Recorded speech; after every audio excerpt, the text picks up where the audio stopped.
TV is the town's public. Thank you for tuning in to Exeter TV. Exeter TV is the town's public and government access channels, available on Comcast Channels 6 and 22. Channel 6 is your channel. If you have an idea for a program, want to host your own talk show, or submit a film, we're here to get your content on television. On Channel 22, we bring you live and replay coverage of government meetings and other town updates. A third channel, Blue Hawk Media, is operated by SAU 16 and can be found on Channel 8, with all your school sports, events, and meetings. You can watch Exeter TV online at exeternh.tv, Apple TV, and on Roku. Find us on social media for extra content. Subscribe to our YouTube channel and hit the bell to get notified about live streams and new content. Tune in to our platforms every other Friday to watch the Exeter Biweekly Report, with recaps of recent events, updates from town departments, and messages from nonprofits in your area. If you head to our website, exeternh.tv, we invite you to sign up to our newsletter to receive monthly updates about new content, upcoming meetings, and more. We'd like to thank you for taking the time to watch Exeter TV and hope that you tune in to our other content as well.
we asked Wayne to come to talk about this, because we think it's important.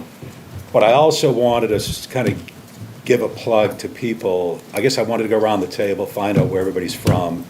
And then I always get the question, well, what do you guys do? So I just wanted to give a plug and explain some of that. So why don't we go around? I'm Eslak from Newfields Rep. And I'm Esserlak from Stratum. I'm Ellen Douglas from Fremont. I'm Nicole from RPC. Hi, Eric Turr, Esrelak from Brentwood. Rob Wolfchuk on the Brentwood Conservation Commission. I'm Chris McDade, Newfields Conservation Commission. Nick Drinker in Exeter, and I'm also on the town's River Advisory Committee. Okay. And I'm Paul from Exeter. Okay. So just, for those who don't know what we do is we look at permits on a regular basis. We're advisory, but I think we've got a great reputation for having DES, regard our comments quite heavily. And we always get thanks from, developers and engineers about, hey, that's a good idea. So, but I think our biggest thing is collaboration, is we help each other, regulations and whatever, up the watershed. My goal, I live downstream, is I'm feeling we got to get the upstream communities involved. And I think we have some pretty good involvement upstream. Just for what the committee has done in the past, and a lot of communities have embraced this document. If you haven't seen it, you got to look at it, because in 2022, we did our management plan, very informational, very kind of technical, high-level stuff. And then 2 years ago, we came out with RPC's help with what's called the Rivers Guide. Each town has a Rivers Guide. I think there's 20 links in that document. I get compliments on the document from a lot of communities that have implemented it.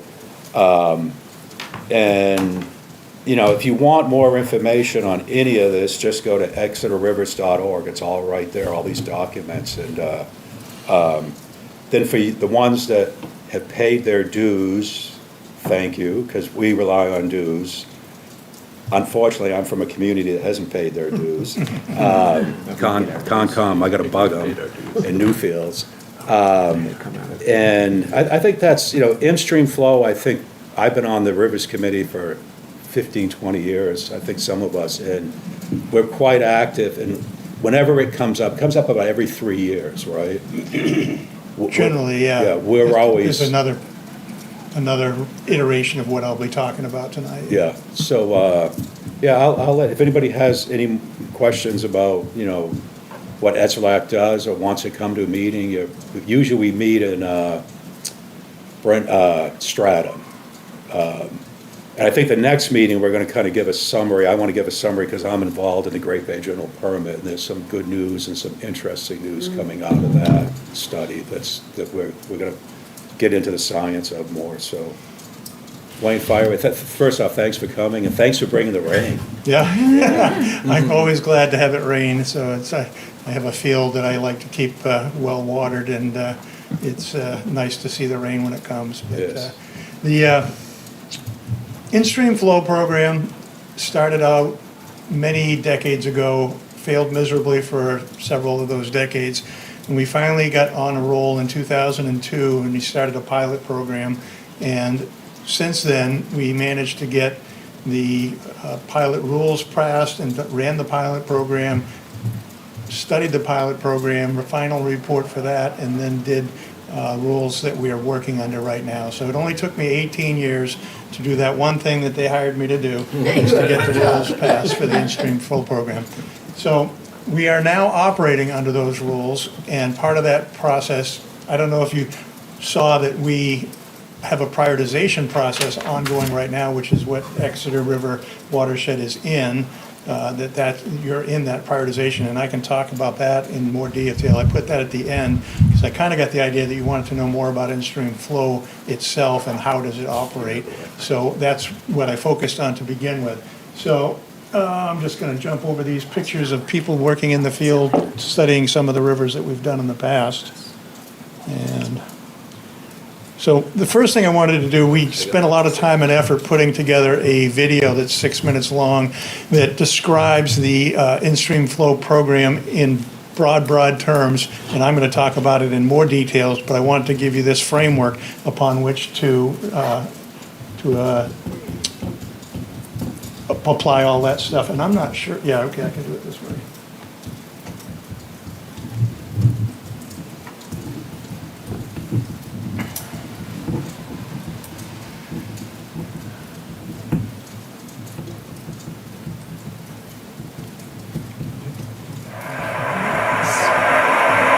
This is Ted Deers, the Assistant Director of the Division of the In-Stream Flow. Yorkshire's streams and rivers are home to fish, playgrounds for boaters and paddlers, and sources of water for residents, farmers, and businesses. Unfortunately, when water is removed from the river for drinking, bathing, crops, or industry, it is no longer available for in-stream users. Flow in the river can become so low that fish may not have enough water to survive. The in-stream flow program balances the competing needs of those who use water taken from the river with those who use water in the river, such as swimmers, anglers, and wildlife. The in-stream flow program looks at each stream individually and determines how much water is withdrawn from the river and how much water needs to remain. It then seeks to balance these needs by answering two important questions related to river flows. How much is too little, and what do we do about it? Answering these questions requires a great deal of scientific data and even more public participation.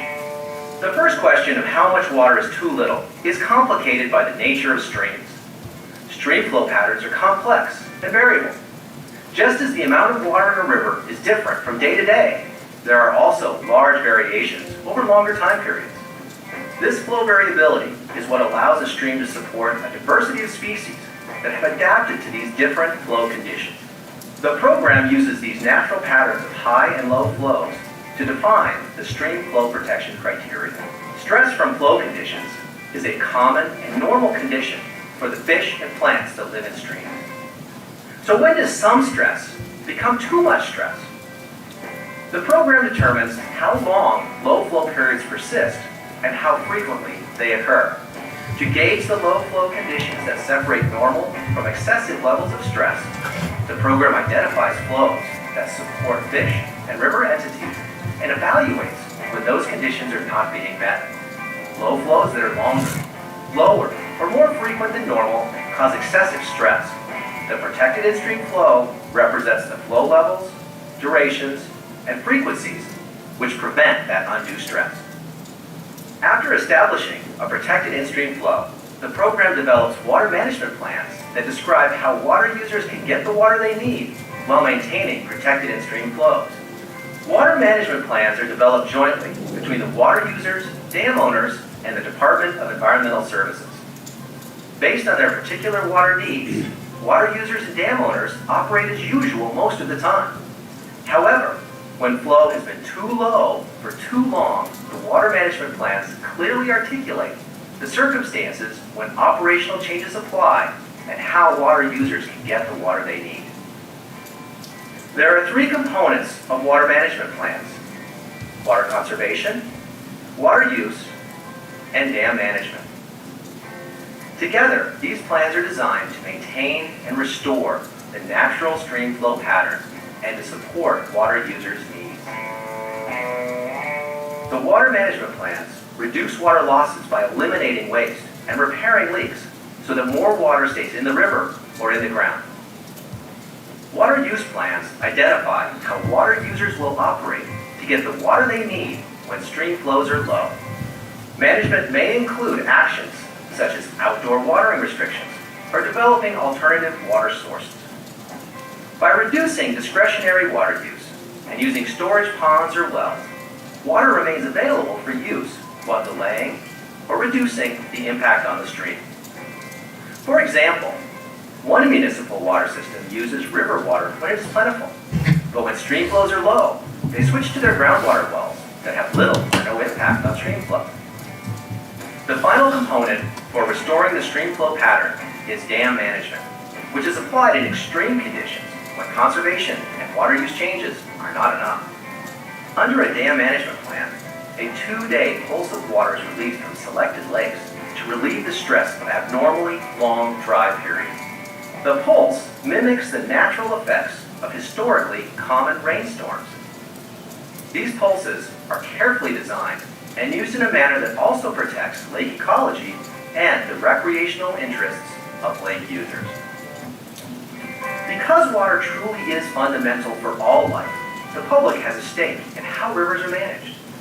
The In-Stream Flow program recognizes this by providing frequent opportunities for public participation. The public can participate by helping to select the next river for in-stream flow protection, by providing input in public hearings and informational meetings, and by becoming active on a local river management advisory committee. Similarly, the program proactively seeks input from all water users and dam owners on their management plans and agencies. The In-Stream Flow program balances stream flow protection with society's need for water. It answers the important stream flow questions of how much is too little and what to do about it. The program applies river-specific science to define protected in-stream flows and water management plans so that there will be enough water for people and wildlife for many generations.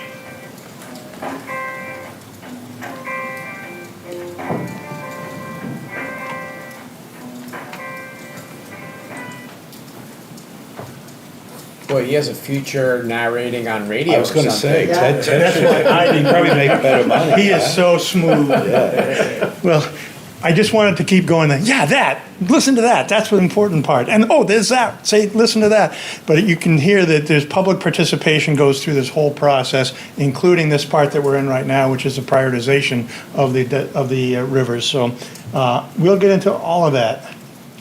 Unfortunately for you, you'll all have to sit here and listen to all of that. But so it's very simple. I mean, that video is pretty straightforward and simple.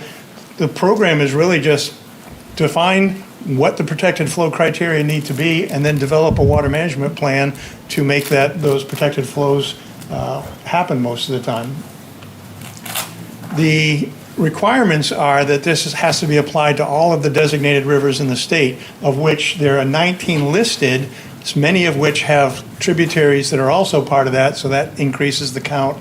And then there's the Squamscott, which is a tidal continuation of the Exeter, and those are part of that too. So there's a bigger group than just these 19, but so far we've gone through these rivers, either completed the protected in-stream flow studies in the water management plans, or they're in the process of being completed. And then now the question is, which ones are left? And there's the Mascoma up in the west side. Then you got the Oyster, and of course the Exeter are the three that we do. And the prioritization process is partly to inform people so that they're not surprised that the in-stream flow program is happening on their watershed, and they are aware of it all the time from the beginning to the end. They have a chance to discuss why it should be one of the high priorities or not be one of the high priorities. So the studies themselves, once you identify which rivers are going to be our priorities and you gain funding, we hire a contractor to study the riverine habitat. Those pictures of the first slides were us walking down from the beginning to the end of the river and studying the habitat that's occurring in the river, and later on they do surveys of all the recreational water users. So canoeists and kayakers are asked, what is it that draws you to the river to go boating that particular day?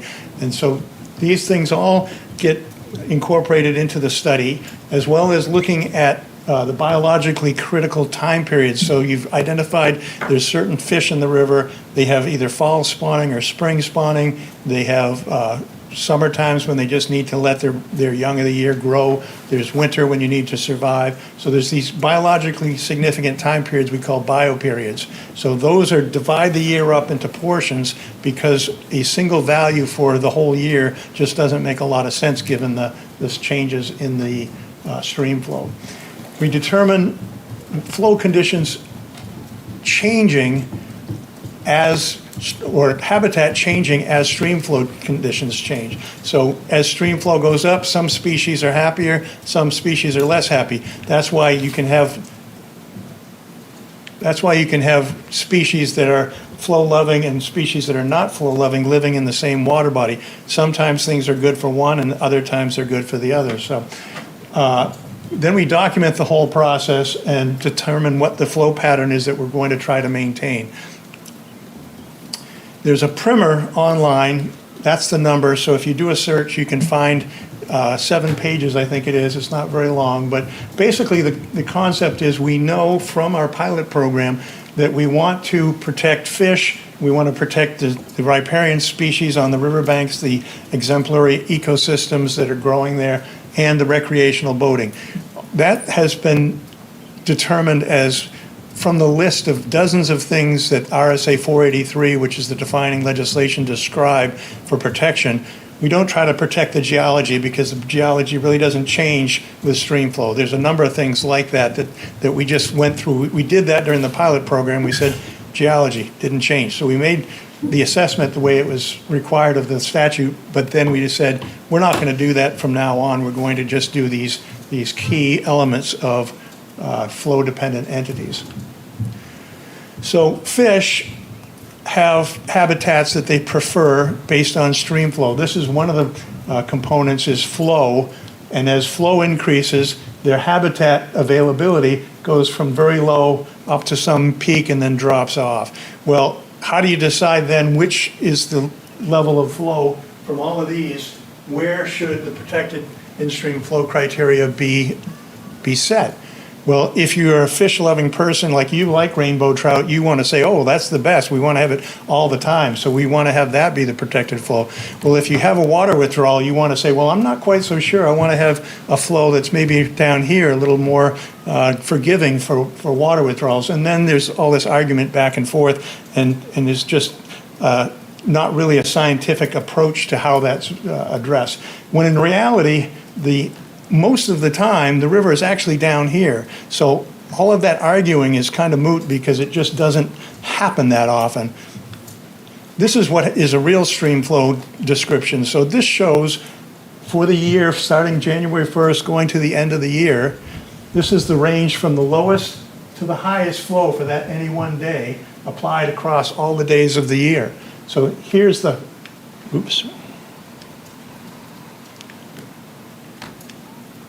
here's the highest flows that have been recorded for 83 years on the Lamprey. Here's the lowest flows for 83 years.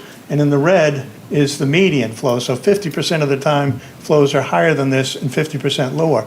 But this is a amalgamation, a compilation of all the years of flow. What really happens is that stream flow will start and go up and maybe not be as high and then up and then way down. It doesn't stay, it doesn't follow these lines like this. It goes all over the place. And so we have to determine how can we describe a stream flow protection that will accomplish what we are trying to do, which is protect the fish that like flows, protect the fish that don't like flows, protect the ecosystems on the riverbanks, and protect the recreational users. Now, if we were to set stream flow protection up here, we would always meet it in the springtime. That would be a minimum flow. But if we were to go in the summertime, more than 50% of the time, we would not be meeting it. So this is why we have bioperiods, so we can divide the year up into portions, and also why we want to look at a pattern, because on any one day, you can be anywhere within that range of high and low flows. Yep.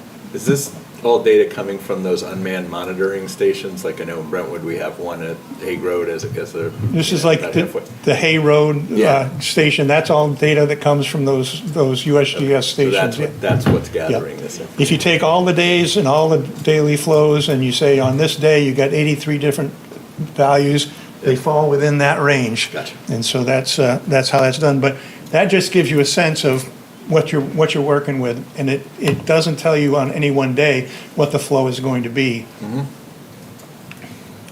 So what we end up with is a way to describe a stream flow pattern. We have, first of all, we have the bioperiods. We divide the year up into spring spawning and fall spawning and summertime rearing and growth and wintertime survival, and so all these different components of, this is for fish in particular, all these different components of the year that fish need for one purpose or another. And then the flows are defined by magnitude to begin with, and it starts with a high flow that's ideal for certain species of fish. They really like this. It's very comfortable. Then there's a flow that's of concern. There's starting to be stress when you get into this critical flow here. And then there's the rare flows when things are seriously reaching a point of high stress. But it's not the magnitude alone, because these flows that I showed you before, they go down to the lowest flows that have ever occurred. These are not the lowest flows that ever occurred. These are flows that also have a component of duration. So you can go below certain flows, the protected flow criteria, the magnitudes, depending on the bioperiod. In the spring, it's high. In the summer, it's low. You can go below those magnitudes, but you can't go for very long periods of time without getting into chronic stresses. That's what the allowable duration is. We really call it persistent. So these represent a time when stress is there, but it's at a chronic state, whereas the catastrophic are more in acute stress. So that's when we really are very concerned, and we apply even more stringent stream flow management. Down here, we'll get to this in a minute. Is this by species? This is all amalgamated. All the species of fish that are flow dependent get glommed together, so you have all the variability in the species groups. So even if you have like trout that like cold water and bass that are fine in warm water, that's all just combined? Well, the bass don't really they're not so flow dependent, so we focus on species that actually need to have flow. Bass can live in a pond, right, whereas the flow dependent, there's groupings of fish that go from flow dependent, flow specialists. So there's things like trout are flow specialists. Flow dependent are things like sucker who need flows in the springtime, maybe only one time of the year to go spawning. And then there's the macrohabitat generalists like the bass, who they can live in a pond and don't care about stream flow. We focus on the flow dependent and flow specialists. It's just one, sorry, go ahead. No, that's for flow specialists. This is for species that we've identified as are in the river, supposed to be in the river, and so we use the ones that are the highest, that actually need stream flow. Okay, got it, thank you. Yeah, you had something? So what you said just changed my perception of this whole, so we're not really looking at the lowest, the critical times, at whether the water is basically, getting to the dry state where fish might not be able to find a place to be. It's more about that the flow has gotten to a low level. So it's the movement of the water, not the total amount of water. Is that making sense? It's based on habitat use, which is a complicated process that they've evaluated by finding fish and measuring how deep is the water, how fast is the water going, and what substrate are they using. Is it gravel? Is it rocks? So they use that kind of information. We're going way into the bushes here, okay. but but the point is that they use a habitat assessment and say these habitats occur in these areas, and then they generate the area across the whole length of the river and use the habitat availability with stream flow. So as lower stream flows, there's less habitat available. At higher stream flows, there's more. At very high flows, there's back to being less again.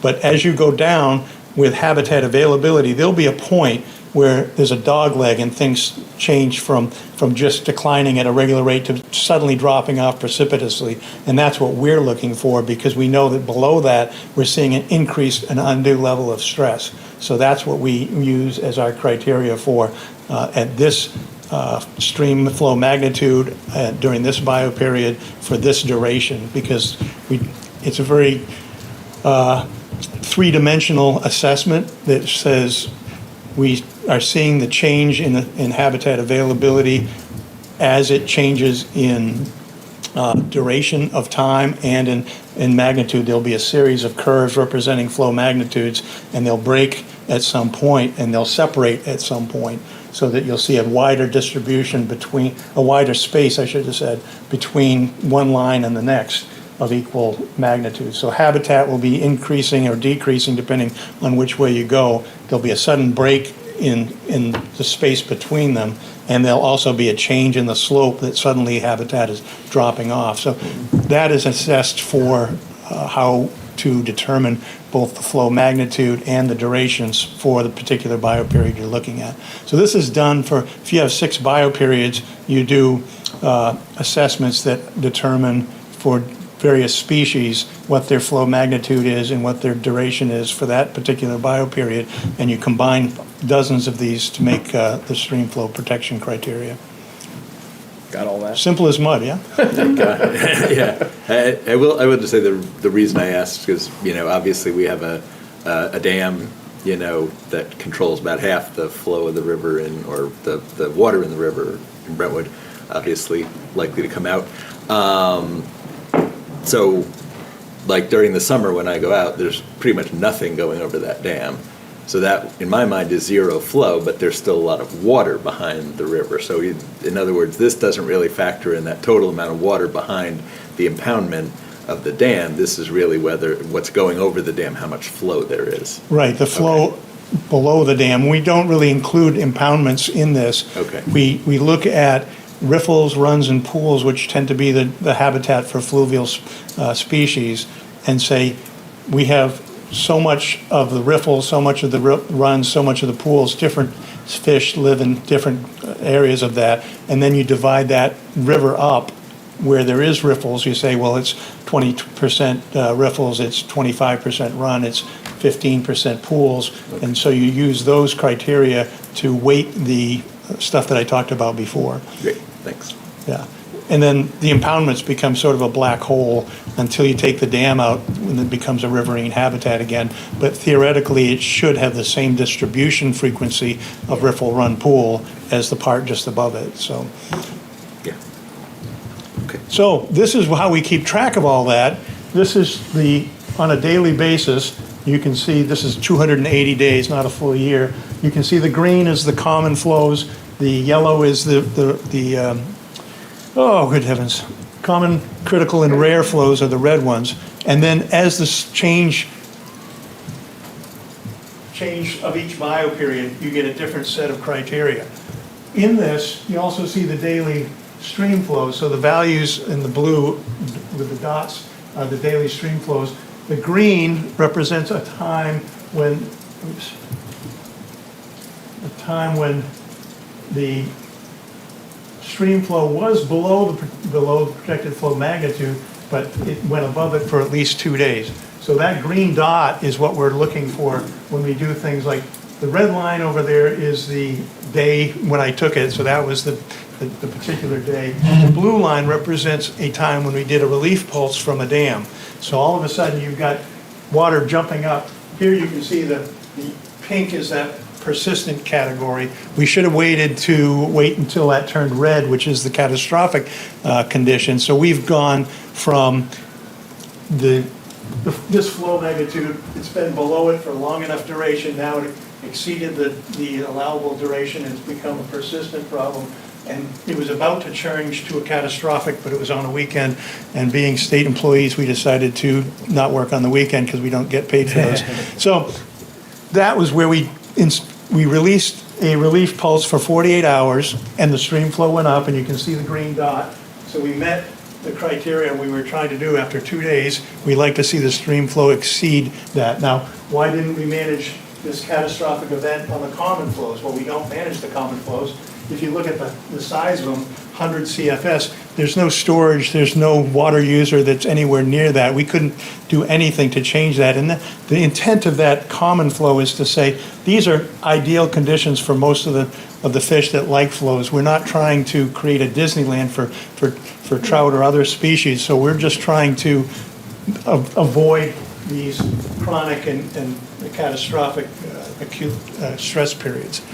So that's how we keep track of this. So I'm looking at these charts for all of the designated rivers as soon as I can get the USGS changes in providing daily stream flows. They've changed the web page, and none of the formerly useful web queries work any longer. So this is how we keep track of it. This is how we decide when we're going to apply management. This is how we tell water users you're at a stage X and you need to apply your parts of your plan, and the dams have to apply their parts of their plan. So sorry, I thought I was following you, but, so on the left side where those green dots are, the green is representing when it, up further to the left on top there. Yeah, so the green is your minimum flow that you want. Well, like, so like, those green dots are when you released water? No. No. Only the blue lines represent flow releases. We didn't, So you only did manage this because it had not been underneath the, Okay, for long enough to either be persistent or catastrophic. so you only released water once? We only apply management to the red and the yellow lines. We don't to the red, green lines, partly Okay. because we can't do it and partly because it's not really necessary. So I think the green lines on the left are when the flow falls below that Yeah. threshold, the green threshold, but that doesn't mean they actually manage it because it's It's just, high flow it's anyway. just a way for me to notice when the Right. things recover. Because for 2 days or something, you said? this is what I care about, is seeing that when it gets below and we get into this management aspect, we Gotcha. want to see, did we or did we not Okay. recover? That's right. And part of that Thank you. too is my statistical analysis in the future. I'll be counting how many times was it below and how long and those kind of things, but that's a whole nother toy. But, all right, so that's how we keep track of the protected flow criteria, because this has been below this for quite a while, and we're okay with that. If it had come up earlier, we would have still been okay with that. But it reached a point where it was approaching that catastrophic condition, and we said we need to manage. Oh, go ahead. So if you go back, so there was a place right after you managed that it dropped, looked like close to 0 or 1, very low. I don't, that's You something think that's that's a- clearly not real. Okay, okay. Yeah. There's things you look at and you say, I know that didn't happen, Okay, because so stream that's flows don't fair. drop like that Yeah. unless somebody closes a dam or something, Yeah. so. I don't know what that is Turns off out the a big top. pump. I don't know what that is off the top of my head, but it's clearly gone from around 8 to 1, and rivers don't do that, so. Yeah, I wish I could figure out all of the things based on this stuff, but, so, the other things I pointed out at the bottom of the fish, the bioperiods and all that stuff, there's this other section here, and these recreational things that I didn't point out. Recreational flows are determined based on surveys. We go out and we ask water users, kayakers and boaters and things, what do you use?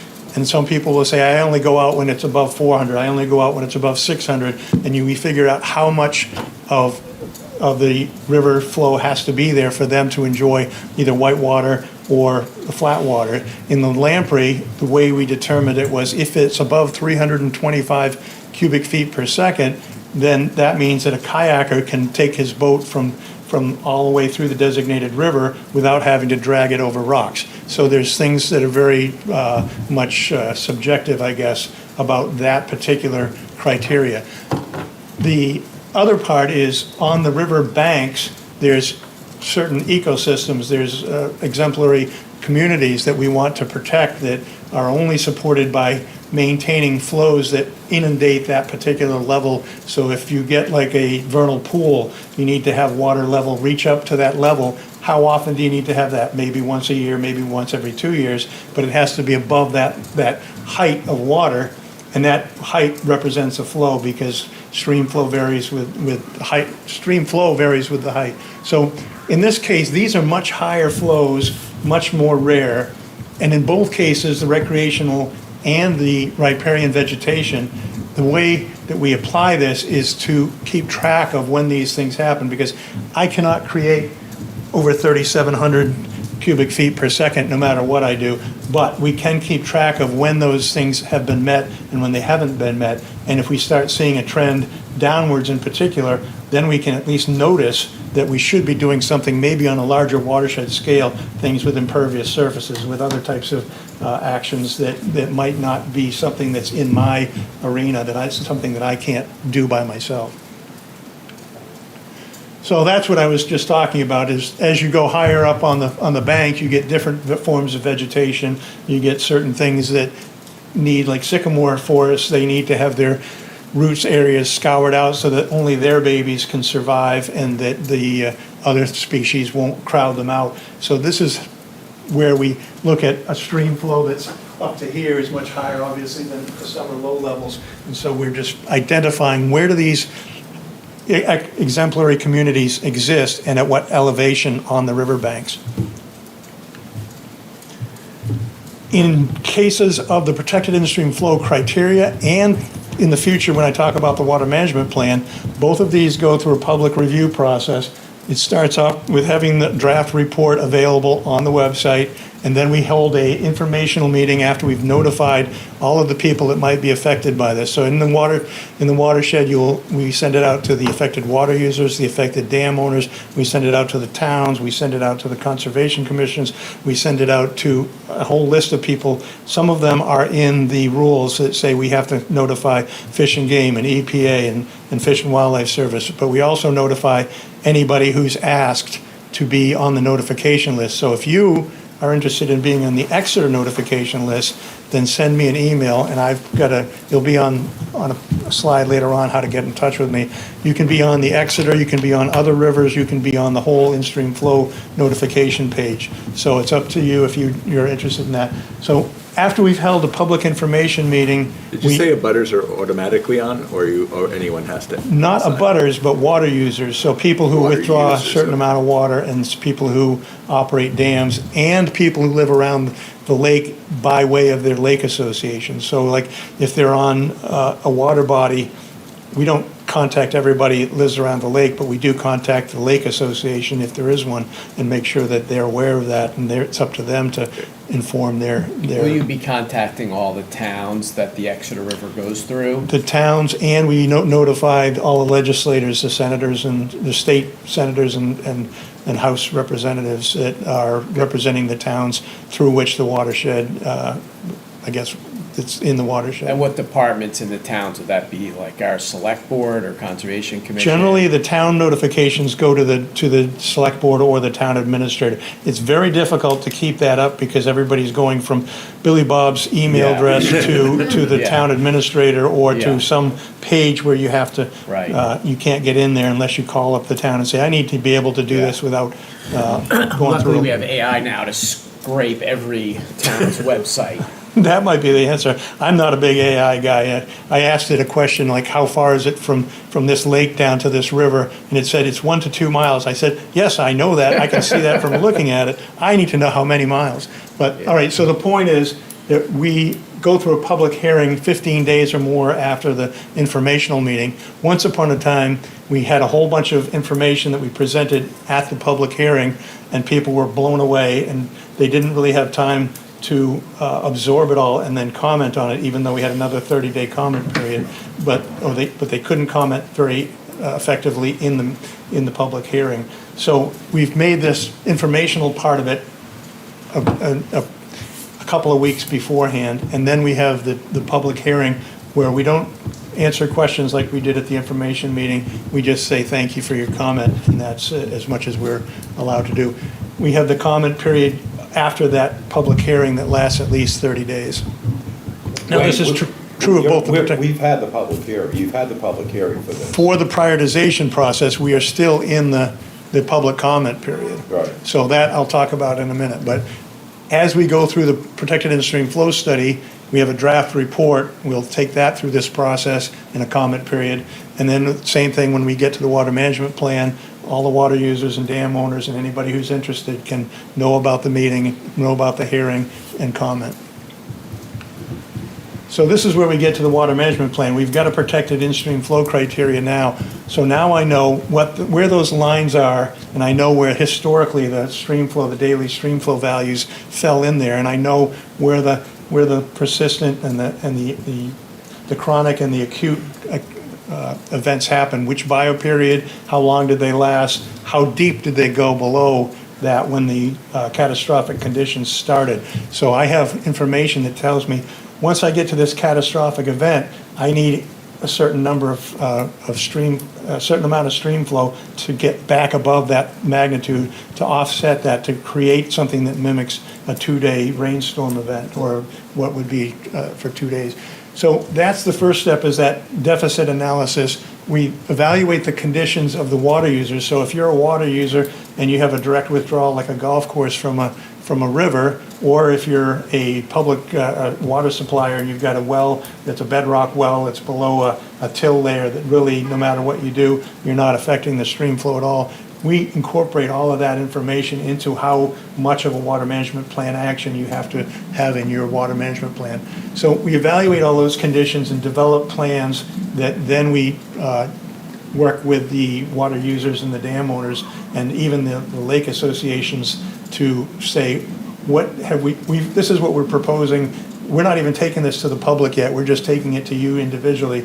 Tell us what you think about this. Did we do anything wrong? Is this going to affect you in such a way that you go out of business? Any of those types of things would be part of the discussions before we take it to the public hearing process. So you saw in the video that the components of the water management plan are the water conservation, water use, and dam management plans, and that we coordinate all that with the water users and dam owners. There's obviously going to be a conflict potentially between those different users, right? So if I'm a golf course, I'm going to want all my water. So maybe you'll get into this later. How do you get that resolved when people aren't going to voluntarily give up their water? This has been something that surprised me because we did this on the Sauhegan. There's a golf course there, Sauhegan Woods, I believe it's called, and they were very helpful, actually. They said, yes, we'll do this, and if we have to, we'll set up pumps on this pond that's not, because they were withdrawing water directly from the river. We'll set pumps on this pond and run it over to our system and use it there. But they've also been very working with their conservation plan to evaluate what is the actual moisture content of their sod so that they're not watering when they don't need it. Usually they know they need to, because the day's temperature is going to be X and all those kind of factors that they know about, that they know what they're going to need. But they've gone through some severe droughts like 2016, and they were able to use what we gave them for tools, and I'll talk about that actually. Okay. That's something I need to remind you about. But there's little caveats and little freedoms that I can give away because they're small enough that they don't factor into the scale of the river itself. When you look at water use can cumulatively be a death of 1,000 cuts. It can be, in the case of the Lamprey, there's a huge water withdrawal on the Lamprey that's almost 2 cubic feet per second. Stream flows the summer that we went out to look at the Lamprey was 5 or 4 CFS, so it could be as much as 50% of stream flow if it was allowed. They were the ones that developed the wells, so they use the river when the water's high, and when the water gets down to a certain threshold, they're off the river and they go to their wells.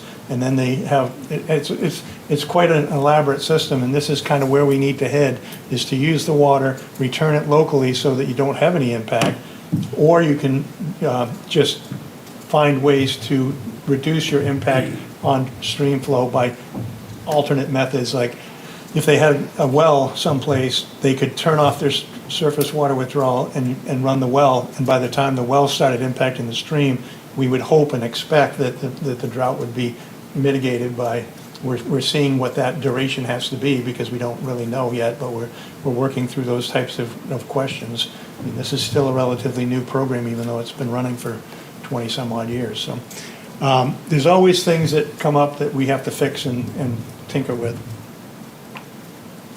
So the water conservation plans, they apply to people who are required to be registered with the state of New Hampshire, and that requirement is 140,000 gallons per day, 140,000 gallons per week. It's 20,000 gallons per day, or about 13, 14 gallons per minute on a 24-hour basis. So that is about excuse me, about the amount of water that a 5-acre farmer would use to put an inch of water down a week. That was partly how that number came about. The idea of the water conservation plan is to apply it all the time, and it doesn't run through me anymore. At one time, I had the water conservation process in the in-stream flow rules. Then Drinking Water and Groundwater developed their own water conservation program, and I said, I'm not going to have a conservation program that conflicts with their conservation program. I'm just going to let their conservation program substitute for mine. So the plan is that either you have a plan, water conservation plan, with the drinking water and groundwater people that I say is acceptable. If they accept it, then I accept it. Otherwise, I write an interim plan which says, you are such and such a water user, so if you're a farmer or if you're a public water supplier, there's different water conservation processes that you apply, best management practices, if you're one or the other of those things. So we identify what it is that you need to do in order to develop a water conservation plan, and then tell them to go talk to the water conservation people. Like I said, the requirements depend on whether you're a farmer or a golf course or any other type of water user. There's different criteria as you go through the Water Conservation Rules 2101. Now, the water use plans apply to the same people. So if you're a water user and you're required to register, you have to have a conservation plan, and you get a water use plan. And this too depends on what kind of an impact you have on stream flow. So if you're a water user that doesn't have any impact on stream flow, your management actions are going to be less than a water user who takes water directly out of the stream. And our goal here is to just delay the impact on stream flow. So if you take 4 hours of water and take all of your water that you need during 4 hours a day, you're impacting it very acutely at that moment. If you take it over 24 hours, you have a lot flatter impact on stream flow. That's the type of things that we incorporate in that.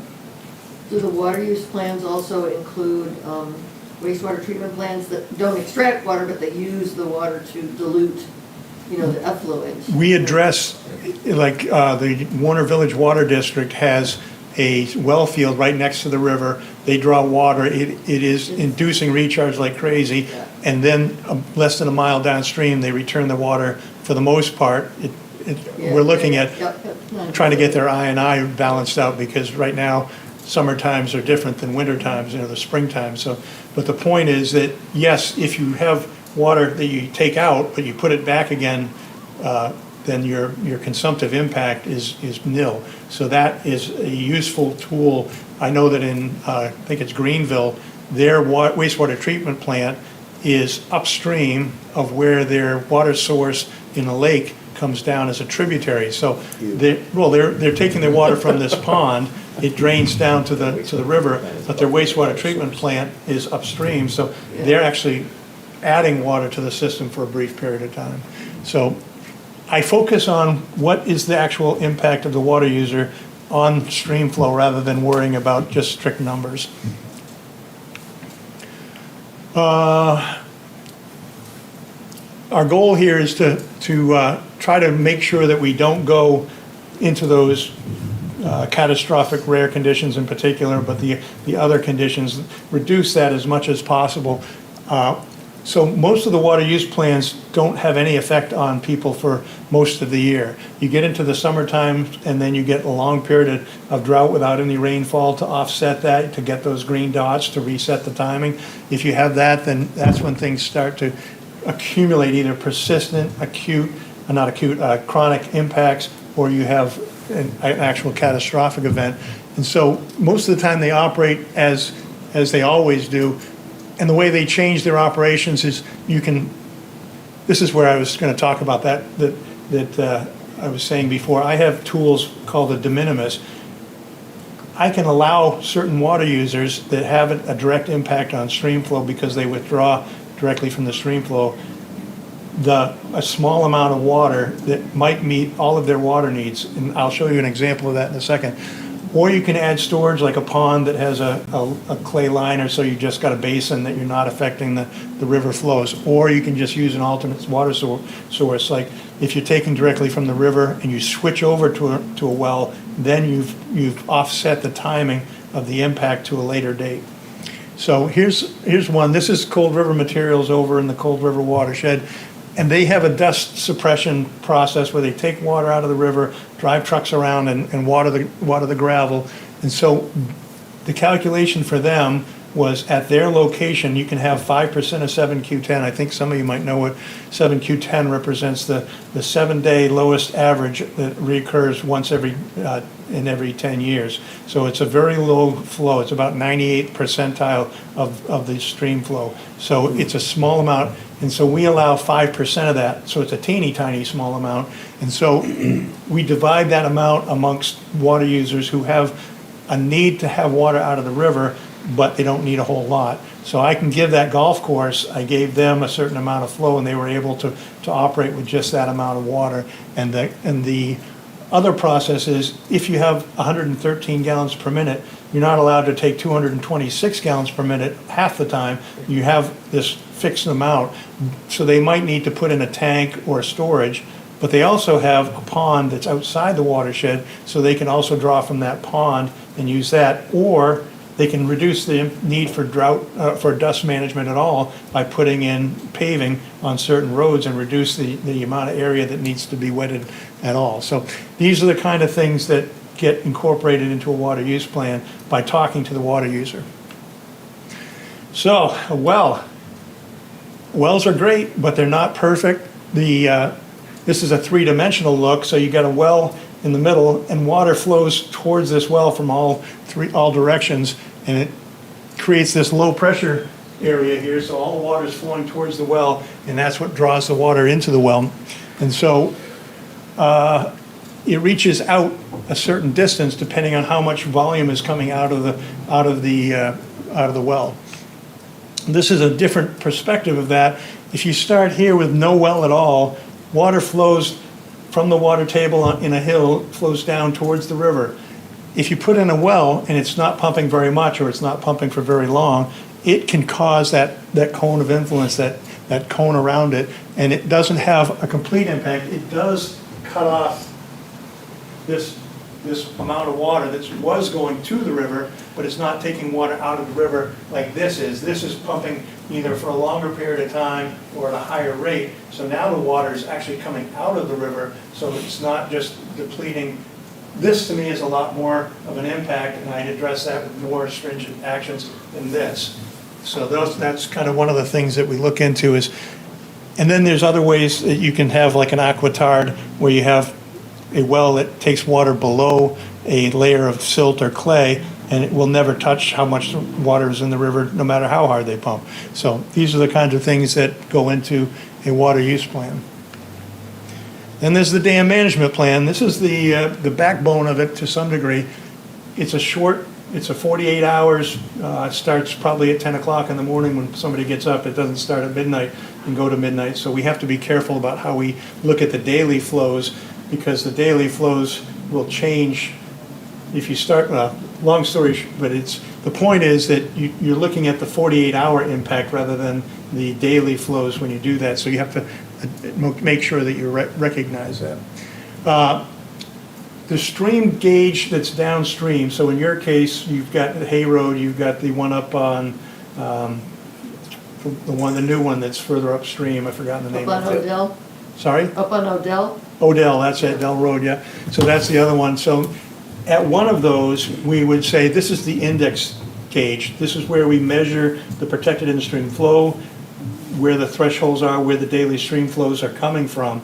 And that's also where we address when it's time to conduct management. So we look at... Time's up.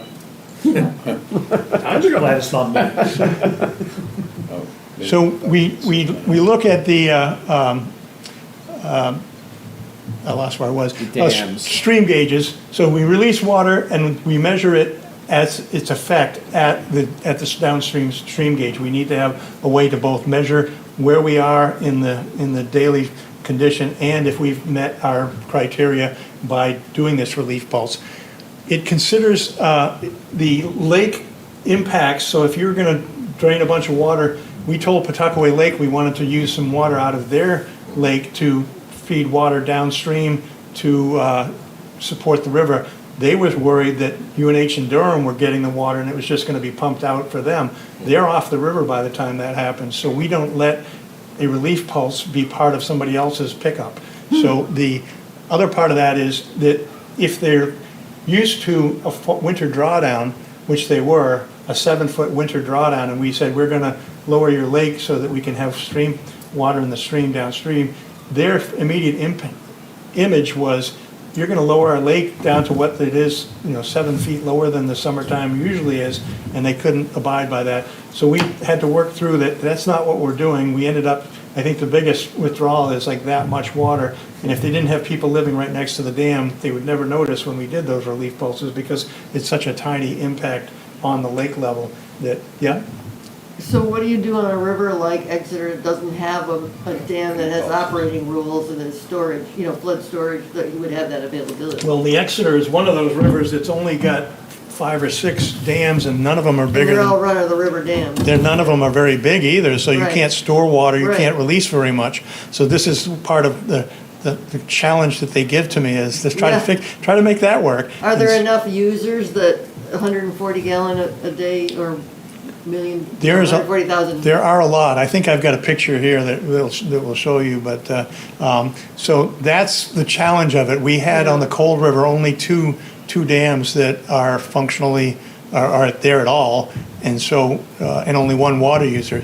Luckily, because there's not a lot of water use and there's not a lot of dams, there's not a lot of impacts, or not a very frequent. So it's kind of, on one hand, you don't have a lot of things causing problems, but you don't have a lot of ways to manage the problems either. So hopefully, I don't know about the Exeter, it's got a lot of water use, so that may be an issue. The only one that might be, I mean, is Scribner. There's a little dam on Scribner that has a fairly large impoundment behind it that might be, but I don't know how deep. I was gonna say fairly large is Yeah. not a whole lot bigger than. True enough, true Yeah, enough. they're all very tiny. Yeah, true. This is not the stuff that I really know about usually until I come to a meeting when I say have to be prepared ahead of time. We're still not even at the stage of doing this study of the protected in-stream flows. At one time, we hired a contractor to do the study, and then we hired the same contractor to do the water management plan. And I kept them very distinctly separate because I didn't want them to generate a protected flow that was so easy for them to manage. I wanted it to be, and so now I do the water management plan because I want to talk to people and have a long-term history with them rather than letting a contractor who's then gone continue, be the one that's interacted to create the plans. So it also considers the structure of the dam. Does the dam have the capacity to release water, and is it favorable?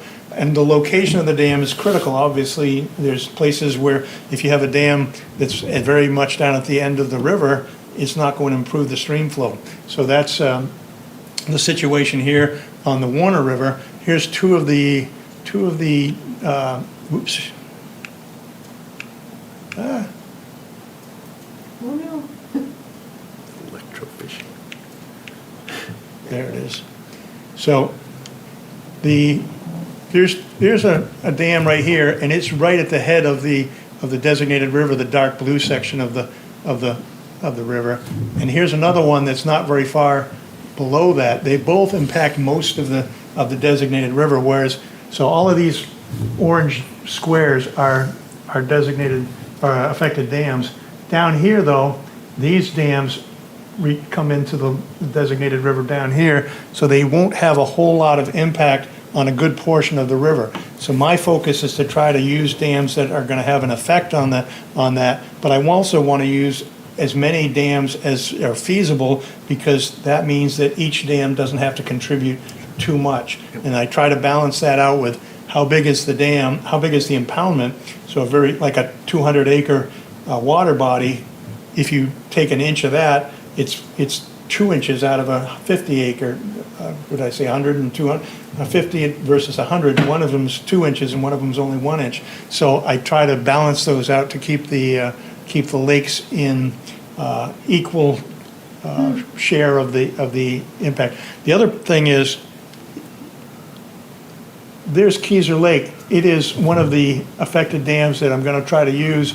It has such a long pathway before it gets to the designated river that I would have to release that, and I plan to release it like 4 days ahead of the other two, so that, or maybe 2 days, I've forgotten off the top of my head, but I know it's several days ahead of the releases being done at the ones that are right at the head of, right next to the river, so that that water can arrive, and the other water from the other dams can all coalesce and make one big slug of water for the rest of the river. And generally, this is what I like to do, is not try to do all of the water at one spot and have a huge slug of water, but add gradually as you go downstream, so that the impact is like a watershed should be, where you contribute gradually more and more as you go down the stream. So this is one that we did this summer. This is on the Cold River. The protected in-stream flow threshold in this, at this bioperiod was 7. You can see we'd been below that for quite a while, so we'd reached the catastrophic condition. We started the relief pulse at this point. It took a while for it to arrive at the gauge, and then you can see it definitely met, this is a 2-day bar, it definitely met the criteria for a long enough period. Now, we are in an interim dam management plan development phase, so what I see from this is that even though we thought we knew how much water you needed to release with contingencies for losses to evaporation and losses from just traveling down the stream, it was plenty for the river. And so now we know that we probably at least should try this again at a different time, confirm this, but we know that we probably don't have to release even as much as we did from that water body. The other thing is the structure of the dam. This is one, I think this is one of the ones that's on the bottom end of the watershed. This might be Winnapocket, but you can see there's a berm here, that's the dam. And that's the dam opening, it's just a rock. It's just, I can't do anything to change that. So that's not gonna be part of my water management plan because there's just no way. There's several of them like that. Some of them are this high, that if you wait till summer, the water level doesn't really come out of there anymore because the 1 foot board just is dry by that time. But this one is ideal. You've got a, jeez. Now your time's really up. I never get phone calls unless I'm. All right. So this one has got 3 stop log bays. So you can take one.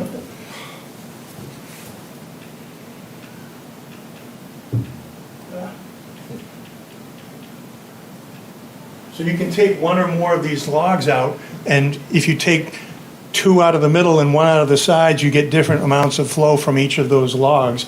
And you can create cut logs. This is not what I did, but they have like this weir in there. You can create, I've had perforated logs put in at Pawtuckaway, and so you can do half logs and get exact releases out of that based on a weir equation. So that's part of the important looking at, is this dam going to be functional for the in-stream flow process? Then, once we've got this all in operation, there's other things that I do to try to make sure that whatever I'm doing is actually having an effect on stream flow and on the fish and on the riparian vegetation. The process includes things like measuring fish with electrofishing, conducting repeat surveys of the riparian vegetation, checking statistically how many days did the recreational flow occur, when did it occur, is it important, like some flows are only really important during the summertime, not many people are going out in the ice. And then the flow variability, are we seeing the normal range of ups and downs are still occurring, or are we just using, are water users just using it and trickling it along the top of the protected flow criteria in order to game the system? Well, that's part of the process of evaluation. It will take years to keep enough statistical data to get valid information on that, but I figured if we start now, then someday somebody will make that work. So What is electrofishing? This is electrofishing. So you go out with a backpack. Okay. A Like shocker. shock therapy. And everything floats to You the go top. out you go out with a shocker on your back and zap the fish, hopefully to just stun them and not kill them, and collect the fish in buckets and then count them by species, and in some cases by length. So it really is what it sounds like. Yeah. Okay. So this is where you identify, are there more macrohabitat generalist species occurring, or are we seeing more river fish? If we see more river fish, or the right amount of river fish based on a previous study, then we know that we're having a positive effect. And then there's caveats to that because, well, okay, well, if you see different fish species, is it because there's pollution upstream? Is it because there's no riparian buffers and the water temperatures are hugely high? Well, part of that is then taking conductivity meters or taking temperature loggers and keeping track of, is the temperature range during the summer when we go out and do the electrofishing, are those within normal range or are they changing And so part of that is to go out and just give us a baseline condition so that we know that we're not measuring apples and oranges over the course of years and years.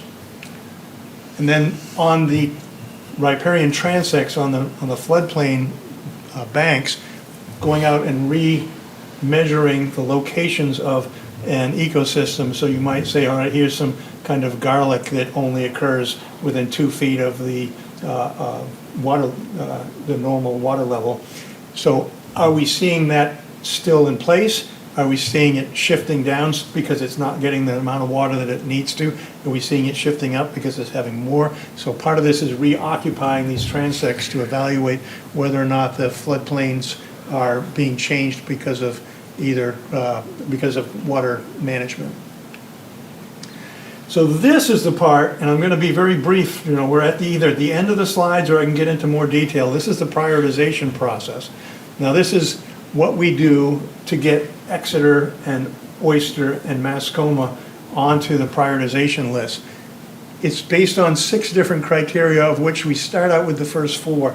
The river location, where is it relative to other designated rivers? The stream flow data quality, so do we have a gauge on the river at all? Is it of at least 30 years of record? Is it a continuous record? Then is the watershed under heavy development pressure? Things on the seacoast tend to be like that. That's probably why Exeter also scored highly. And then public involvement. You've got the Exeter, I can't believe you called it XLAX. The Exeter. Never heard that. The public involvement is whether or not you have a strong LAC that's available to support the process. At that stage, once we've gone through the calculations, it's pretty simple. We've decided what the scores are, and we rank the designated rivers, and we take it to the the Lakes Management Advisory Committee and the Rivers Management Advisory Committee. They're very similar, but on a statewide basis, to the LAC of the Exeter. So they represent larger community issues across the whole state, and we come up with this proposed priority list. We took that and we notified all the water users and the dam owners in those various watersheds, and we notified the governing bodies and interest groups, and held that public hearing, which we did the 21st of April. And now we're in that 30-day comment period. And the next part of that is we consider any comments that we hear back from people, and then publish the final prioritization list. And that will be either all of these rivers, depending on funding, will be priorities, or one river or another may drop out. Depends on what we hear from comments. So just question on that. So for those of us that weren't aware of that meeting, is there a recording, and what is that period end, 30-day comment period? it ends. Okay, thank you. Yes, there is a recording. I thought it had been posted to the website. I'm not in charge of the website, so it's very difficult to get anything posted to the website. What website are we talking about? The in-stream flow website. Okay. Generally, there'll be on the right-hand side, under notifications, a link that goes to a presentation. I checked to see if it was there. I don't know if it was going to be there, but I have more than just me doing things now, so Yep. sometimes I don't know if they're doing things or not doing things. And the meeting date was April 21st, you just said? 21st, and so now this is going for more than 30 days, but it goes past through that Memorial Day weekend, the end of the month here, so it's, that's the end of the comment period for this particular issue. And so like what sort of comments are you looking for?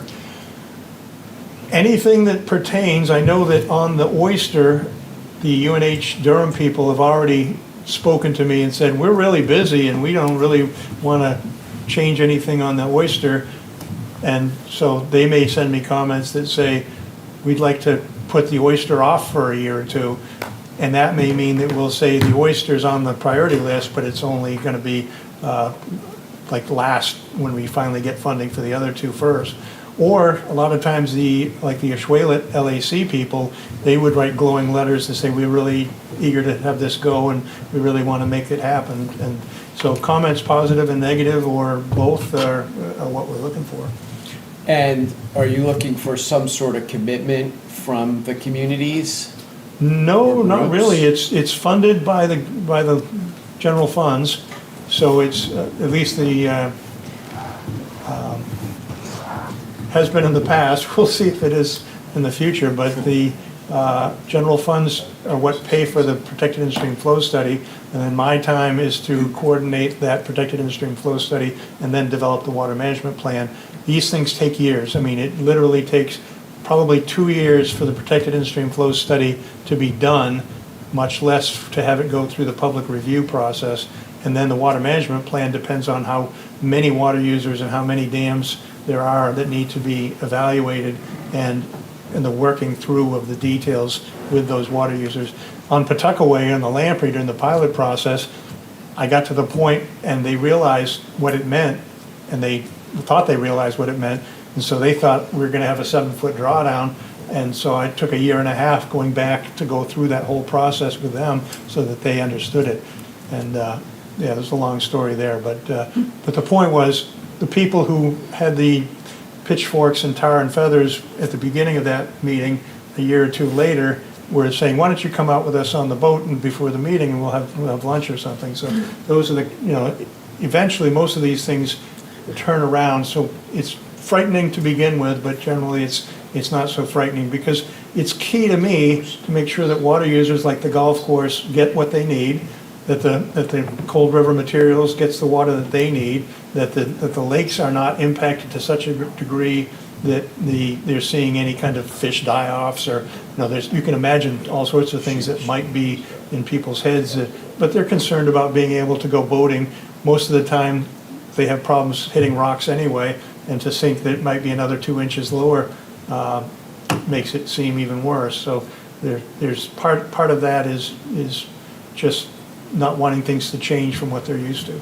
And is there any sort of like working group between these impacted users or the communities or SRLAC that's working with you during these couple of years, giving you feedback or interactions? We did that originally in the pilot program. We had both what we called a Water Management Planning Area Advisory Committee, which was basically a group of non-technical people who were interested because they lived there or because various things. We also had a technical review committee, which was Fish and Game and EPA and Fish and Wildlife Service and people who had theoretically technical skills, but it didn't seem one of the women who were on the Water Management Planning Area Advisory Committee lived on Pawtuckaway Lake, but when we said we're going to do this, she hadn't really carried that message back to the Lake Association as a whole.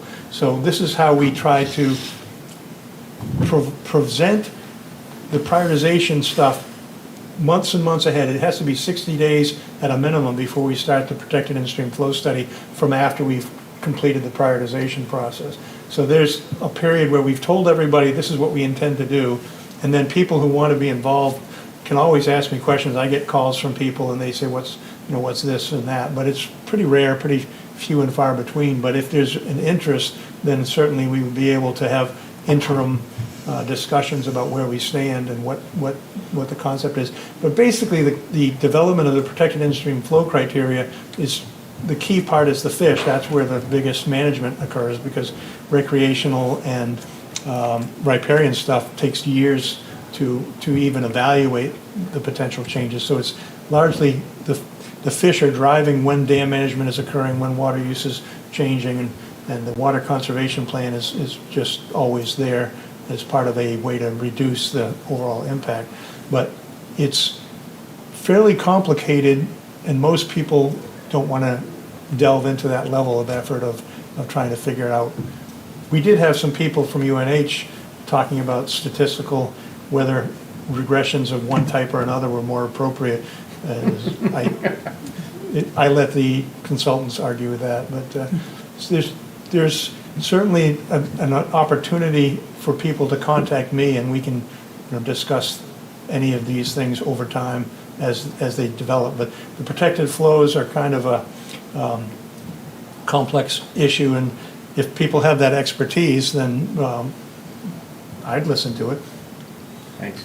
How is the protected flow study shared with the community when it's done? through social media, through the select board, or how do the people know what you conclude? That hearing process goes from the informational meeting that's shared out, people can come to that. Right. And then there's the public hearing, people can come to that and make their comments heard. Right. In the final report, I take all of the comments and compile them, usually in one directory, and then I compile what did we do about those comments Right. in another one. But at the end of the comment period, that's pretty much the end of it. So how do people in Exeter, if the Exeter River is designated for a flow study, I mean, if a tree falls in the forest and no one hears it, does it make a sound? You know, I mean, in other words, you know, how are people gonna know about this? I mean, how do you About what stage of it? about the study, about the conclusion, that there's a conclusion, I assume. Yeah, that's the report that we Okay, finalize. So we and- put that together, we post it on the website, and then we send out notifications to everybody and their brother who's asked for it and all of the lists Okay. in the rules. So the rules have a list of people who must be notified, which includes anybody who's asked to be notified. So if you or anybody, like I said earlier, just send me a note, I will include you in the contacts database, and every time something about the Exeter River, or if you prefer something about the in-stream flow program, or if you prefer something about some other river that doesn't really matter at this stage, you can be told about any of the things that are being sent out. So do you put an RFP out once you decide, say, the Exeter River, you're gonna do an in-stream flow? You put There- an RFP out for Yep, consultants to bid on? The funding comes, and then once we've got the funding, we identify people who might be interested, either based on their past contributions to, a proposal. We put out a public request for proposals, and so that is publicly available, and it's very difficult to cut through everything that everybody hears every day, all day long. But the consulting groups that we hear from generally have had their ear to the ground to hear about this. There's a number of them that have been interested or involved for years, so. Yep. Wait, I asked you at the public hearing about two dams on the river are coming out. One is breached and the pickpocket's coming out next 4 or 5 years, whatever. So you don't think that's gonna have any challenges for doing this study? The protected in-stream flow study looks at the flowing sections of the river, the riffles, runs, pools that are existing now, and then they evaluate from top to bottom. We go down and say, here we're in a riffle, here we're in a run, here we're in a pool, riffle, run, pool, and it measures all of the extent of those types of habitats and uses that information to extrapolate study zones within those. So we say, all right, here's a study reach that incorporates the same percentage of riffle, runs, and pools as the river segment that we're studying, and here's the same thing again at this segment, here's the same thing again at this segment. If you have an impoundment, that kind of just gets ignored. If you take the dam out, then I believe that we make the assumption that what you're going to see there is going to be similar. It's probably not exactly, but in general, the distribution of the habitat in the vicinity will be sufficient to identify the habitat use and stream flow impacts on habitat. So my next question is kind of technical, just so that, we just ended the Great Bay General Permit, that just ended, and the study data came out, and part of it is concern about Great Bay warming up. Do you see any way in stream flow dealing with temperature? Getting what? Dealing with the water temperature, can you get more water at certain times from upstream to keep the bay more advantageous? I mean, That has not been a effort made by the in-stream flow program. We have kind of strictly defined protections for things in the river. We get down to the Exeter-Squamscott, there's the tidal range there, and I am still struggling to figure out how do I evaluate something that's got water going out but then water coming in That's what I again. was gonna ask you Is that. stream flow plus or minus, plus or minus, plus or minus? And I've seen down in Texas an effort by them to evaluate estuary and stream flow, the water coming in, the contribution to those estuaries based on a number of different efforts. But I'm not entirely sure that we know what we need to do in order to provide protections to an estuarian section, and that would get down into Great Bay. But I'm not sure that our mandate allows us to operate strictly to support a temperature effect. So when you did the lamprey, you didn't get into the tidal part of the lamprey? We've got the lower lamprey added to the original lamprey was 11 miles, 12-mile stretch from the dam or from in between the upstream side of Lee and the downstream side of Durham. And then it got extended down to the dam and then through the tidal reach below that, and also upstream to 5-6 different tributaries. So it's become a lot bigger of a process than it had been. But the same situation for Squamscott will be there for the tidal section of the lamprey. And what my expectation is that we won't touch the tidal stuff until we've spent a lot of time getting the freshwater parts of all of the designated rivers done. I don't expect to be alive to get the Connecticut River done. That's one of the last ones that'll be done. But it all depends on, right now I've got one person helping me on the side, and then there's me. People used to meet together, the in-stream flow programs from various states, and they'd say, how many staff do you have? And I'd say, well, there's just me. And they would sort of laugh at me because they have 6 or 12 people working on this program. So it takes a little bit longer for me to get things done than other places. Well, you should get one Can I tidal send you river my under your CV belt. and you can hire me? Hey, we're opening it up. We've got a position opening to replace the guy that I hired to replace me when he retired before I did. So there's going to be openings, I think, and eventually, I've been pressing to have more than one additional person for a number of years now.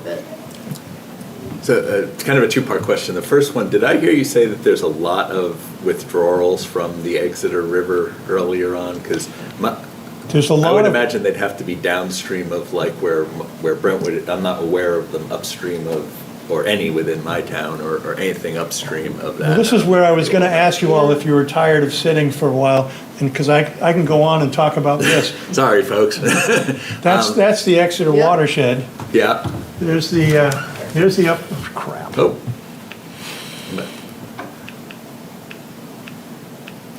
Oops, I'm Only going the wrong 3 way. miles long.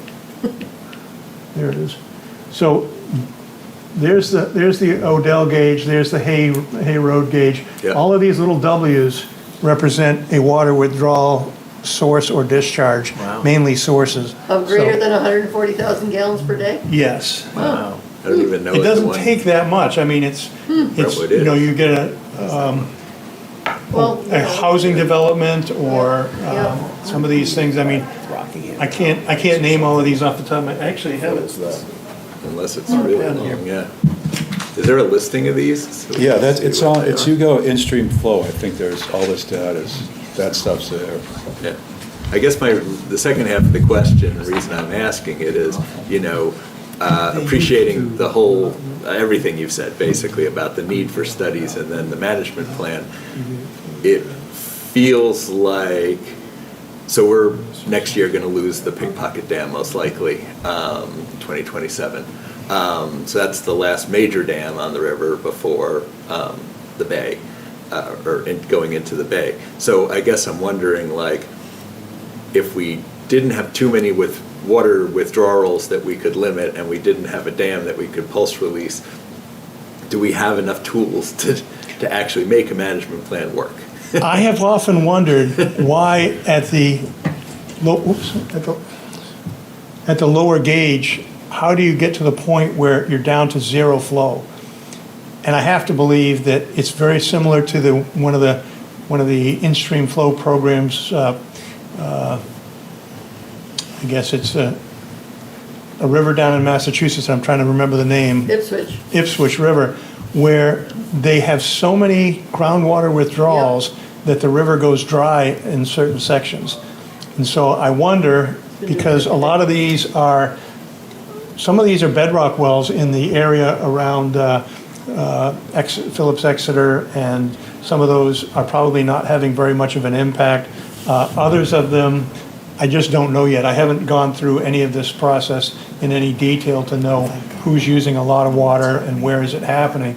But I gotta wonder why or how is it possible that a watershed of a relatively moderate size reaches zero flow?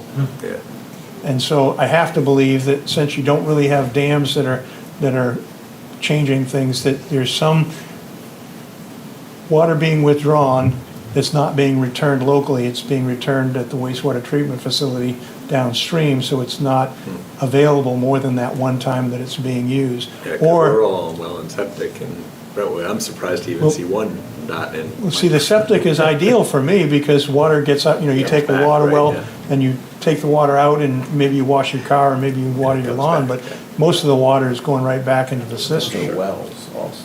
And that's one of the things that this program encourages, is that you take water out and reuse it, or you take water out and return it in a local place where you don't have an impact that causes stream flow reductions.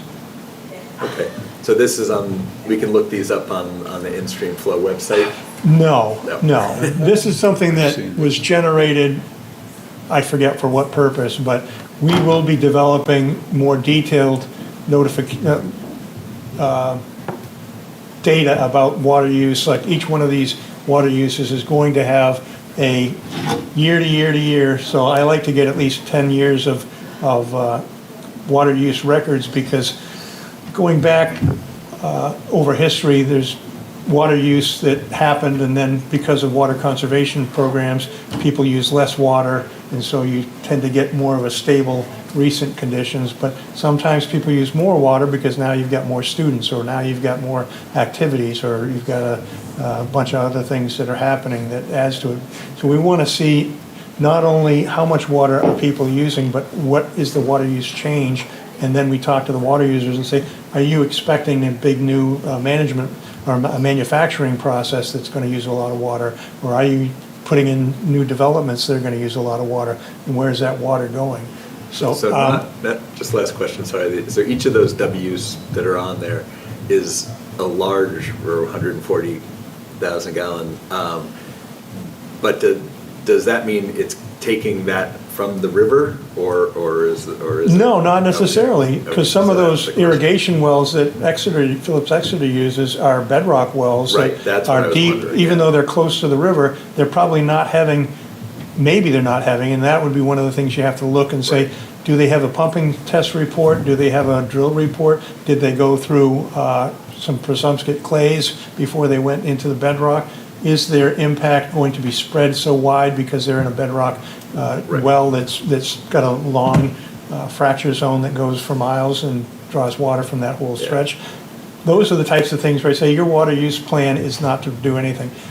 And that can be the case, and that's the same with dams, is that your dam management plan is to not do anything. Yeah, it would be good to know, just so that we know whether, like I said, whether we have any levers to pull if we need to activate a management plan, because it feels like we won't have dams and we might not have too many. This is a question that I still have, is what happens when there's something that's bigger than the in-stream flow program, because our focus is on water users that use up to a certain, above a certain amount. Our dams are dams that are above 10 acres, but we don't have all of the tools that we could have where we told that we need to protect habitat. We're told to protect stream flow. So when it comes to temperature, I don't have a mandate to protect habitat, which would include temperature. I have a mandate to protect the flow itself. And I may be able to argue that temperature is a component of the things that I'm being asked to protect with stream flow, but I'd have to make that connection, and it's not always directly tied to stream flow. But Rivers Committee was involved with Phillips Exeter, was it 5 or 6 years ago? They did this very elaborate infiltration system out where they did it's pretty amazing. I think some of the calculations were how much water they were putting back in. They collect most of the stormwater through the whole campus and it goes back in. yeah. So the way that if you were taking water that would be run off immediately during a storm and putting it into the ground, so it's a delayed response. It goes to the river eventually, but it takes a while to get there. I mean, that could be a way to address this. One of my previous administrators suggested if we can't protect the flow itself, what about changing the river structure so that the habitat is more amenable even at lower flows? And that's a huge process to even think about. Yeah, that's a job that's a whole nother person that needs to be working on that. Yeah. I have a question, because with the drought situation that we're in now, I know that the town of Newfields had problems with their wells last year.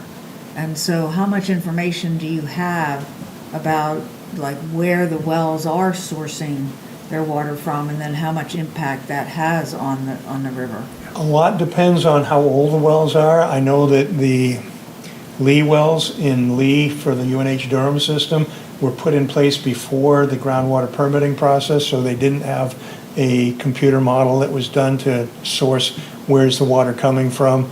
They did some kind of have a driller who had some hydrogeologic background make some conjectures and assume certain distances that based on the pumping test results that they did do, and the ones that they reviewed, that said that maybe it reaches out to this pond, and maybe it does this and that and the other thing. But if the dams, if the wells haven't been installed in recent years, most of that is just whatever information was generated by the driller.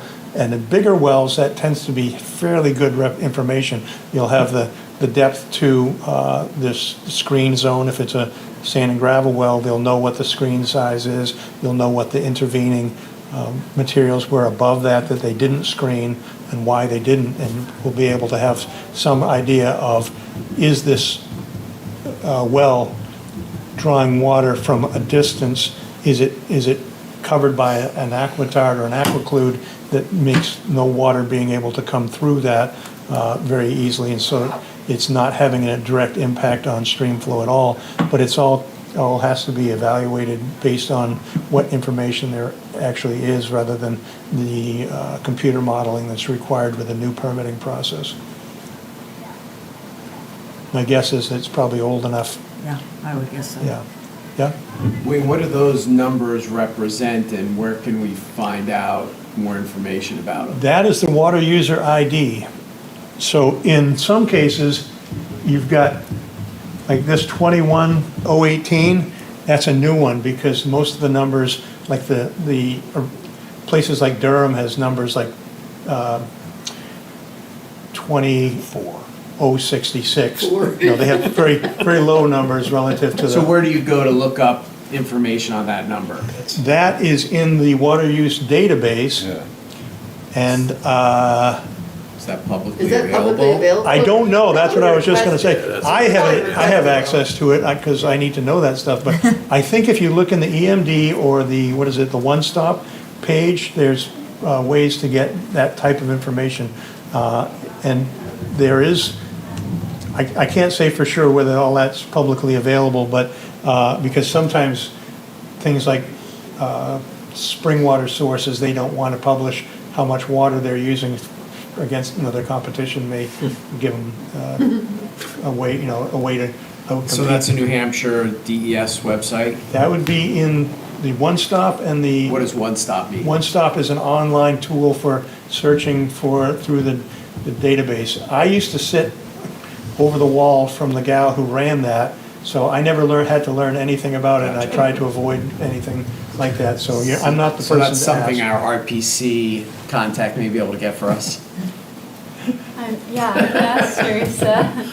So there's One Stop, and then there's the EMD database, and a lot of information is available there, but I don't know for sure how much of it's publicly available. But numbers like this, 21018, that could be a artifact of the Water Registration and Reporting Group is now included in their water registration numbering system any water user who has a water conservation plan through their bureau. So it doesn't necessarily mean that they're using a registered level of water, But with new water sources, they are required to have a water conservation plan anyway. And so they've numbered them and lumped them in as a simple way for them to manage it without segregating by water use threshold of the registration. So when you see numbers that are 2,100 and something, then that is likely to be, not always, but likely to be something that's not part of my program, which causes me a lot of angst because I have to go through and sort those out somehow. But most of those are, like, there's a 21022, but most of these are like 2670, 637. Any of those of that vintage tend to be actual registered water uses. So for the most part, these are likely to be a good proportion of them water users that exceed the threshold. I mean, for me, it seems interesting that it could be a very interesting river to do this study on, because given the lack of dams and ability to do it, I think it would really bring out a natural, more of a natural river. Maybe the 140,000 is too high. Like you said, maybe there's other tools that could be, explored to help manage a river system like this, because eventually more rivers may be like this as dams come out. Every bit of the in-stream flow program is a compromise between what I could do if I had the money and what I should do, and what I'm allowed to do and what people are willing to pay for and what people are willing to incorporate into under my program. So in Texas, they spent, I don't know, $1 million or $2 million on the San Antonio River, and they have, for every square foot, the depth, the velocity, and the substrate of that river. And I said, that's how things ought to be. I have to do cross sections in certain areas and expand that to the rest of the river. Well, I know years ago, Sally Sewell did a fluvial geomorphic or reverse it study of the entire Exeter River. Oh, good. So they measured bank width, straight bottoms, all sorts of things, which then came out with a plan of projects per stretch, per reach, by town. Yeah.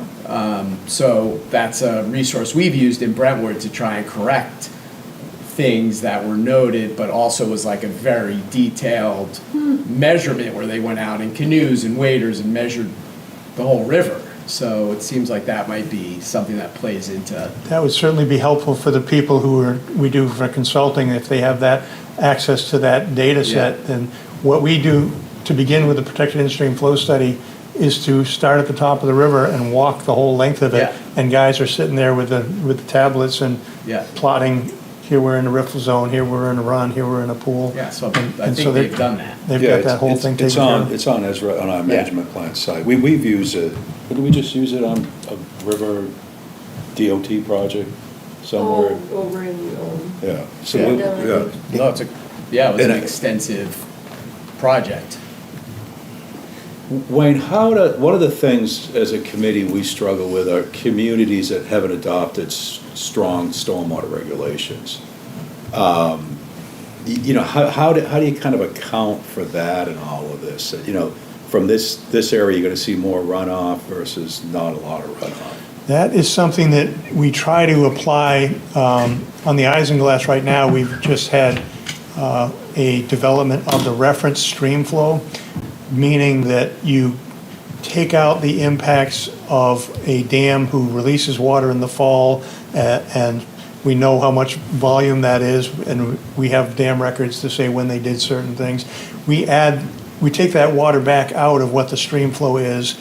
In the case of stormwater, though, you don't generally have that kind of data availability to figure out what is the impact of shunting water directly, basically from the rainstorm directly into the river and out again. So the timing of what stormwater ought to be doing is being captured and going into the ground and then gradually improving or increasing the stream flow. So these are things that are bugaboos that not easily addressed, and I don't know that we have a way to answer that. I have limited the in-stream flow program to things that can be quantified. Things that you can only estimate, sometimes I it has to be a pretty strong estimate, but I tend to avoid applying any kinds of numbers that are only, like evaporation numbers and things like that, that are just so hard to quantify on a meaningful basis.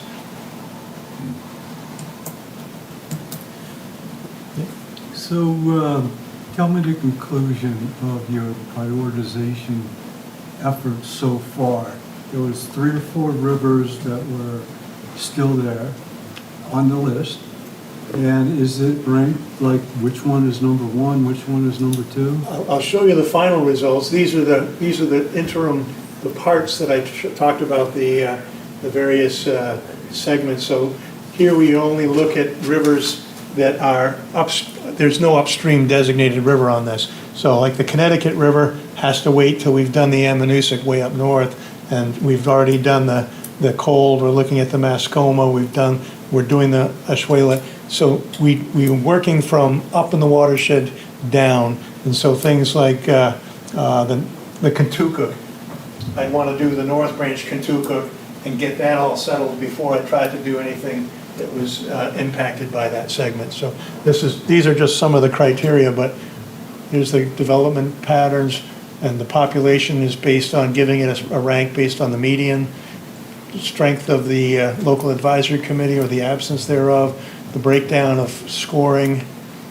and then here's the answer right there. So of the rivers that we included, generally we only include a whole river, but for some reason we decided to include a segment of the Piscataquag River, just the South Branch, as a way we can, this is an upstream river, it's got some characteristics that are favorable, but I'd like to try to get enough funding to do a larger stretch of the river than just the segment, one branch of it. So what happened was the overall priority rankings, when we add up all those scores on the previous pages, they came up with an 11 for each one of those. We didn't try to divide them any more finely than that by saying, oh, this one's got maybe a nudge this way or that way. So it's just those top 4 are in the highest priority, and then we segregated out the South Branch of Piscataquag just because it's not a whole river system, it's just a single branch of the Piscataquag. So that leaves the 3 remaining as the highest scoring, as the ones that we think we can do without any additional, like some of them just don't have any stream flow records, like the Swift River doesn't have a USGS gauge on it. So we have to wait till we get enough data to actually manage that and to assess that. So let's go to the number 3 up at the top there, you said is remaining. You got Exeter as number 1. Is that just by happenstance? It could have been number 3? And unfortunately, that becomes the criteria, but it's really going to be more what we hear from people in the comment period. And to some degree, each of these is a different length. The Oyster is very short. The Mascoma is either longer or shorter than the Exeter, I forget which, but if we have, the funding cost for doing a protected in-stream flow study is somewhat related to the length of the river itself, because you're going down the river and assessing it at various places, and you have to do the on-the-river survey for the whole length of it. So the cost is somewhat related to the length of the river, and so if we have funding that comes in, we may sometimes only get a partial funding, we have to run it for 2-3 years of funding. The Oswego was like that, it had a very long length, it was funded over the course of 3 years, I think, 4 years. So it's partly going to be decided on what we hear during the comment period, and partly based on if there's no other way to discriminate between one of those top 3 and the others, then it may be based on what we get funding for and what we can, get a contract through the door with. Do you know if the Oyster still, I mean, at one time, the drought management plan had an interbasin transfer from the Lamprey into the Oyster. Does that still happen? And that would be one of the management things that you could do for the They Oyster. do take water from the Lamprey and it goes to the Oyster, to the waste, the treatment plant, not the waste, but the water treatment plant. And they also go to the Spruce Hole aquifer where it's being incorporated in the artificial recharge and then withdrawn when they need flow. It's very complicated because there's a sand filtration that needs a certain amount of crud coming in with the water, so the surface water withdrawals were good for that because they provided a Schmutzdecke, that filter layer that goes on top of the sand. Yeah, it's a lovely word. Nice German term. Yep. But now I've lost track of where I was going to say. Sorry. What were we asking? We were talking about the Spruce Hole recharge and. Yeah, lamprey. so the water going from one watershed to the other is not technically considered interbasin transfer, because if you read the definition of interbasin transfer, it's like from the Merrimack to the Connecticut. It's only the big Oh, five. the major, like Yeah, 8. and so, yeah, only Wolfboro probably has to worry about that because they're right on the divide. And if they send water from one side of the town to the other, then they technically violating the interbasin transfer, but nobody seems to be concerned with prosecuting them for that. But I don't think we have any interbasin transfers in Yeah. Exeter. so it's, interbasin transfer is one of those things, I think it was used to avoid sending water from Winnipesaukee down to Boston. Which was a topic at one point. Really? Yeah. Huh, interesting. So they just went to the club and instead. Just one comment there. People were asking about major withdrawals from the Exeter River. And the town of Exeter has a drinking water source where it takes the surface water. They have a pond up in one of the, oh, I lost the map. They have a pond in the, kind of the lower end of the river that I think they use for water supply. And, yeah. They take it right from the river. Sorry? Take it right from the river. Right from the Exeter River? Yep. Okay, so that's one of the issues that we're gonna have to address. Yeah. This becomes more and more complicated as I go further away from the ones that we started with, which we said, this one looks like an easy one, let's do that. And then you start getting to the ones that have political or other issues, or just scientific issues. I mean, trying to do the tidal flows is Where they flow backward. very far outside our understanding at this point. So Bill, has SRLAC submitted any comments on this? We're waiting for this. We've talked about it. Waiting for this presentation? Yeah. But yeah, I mean, I think they know we're in favor, for this. I think it's actually part of our management plan. We included trying to get this done at some point, whatever we had a chance to do it. So, I think everybody else here, if you're interested, send in the comments. So, Teresa's going to be writing something for us to send in for the committee. Comments And can will you come, be sharing that with the communities? I can't do it tonight. I gotta- Yeah, she sends, everything we do goes out to Concoms. All the Concoms get stuff from us. Yeah. So I know we get the agenda, but prior to this deadline, will they be, will she be sending, if you want to send comments, here's the points SRLAC is making as a whole?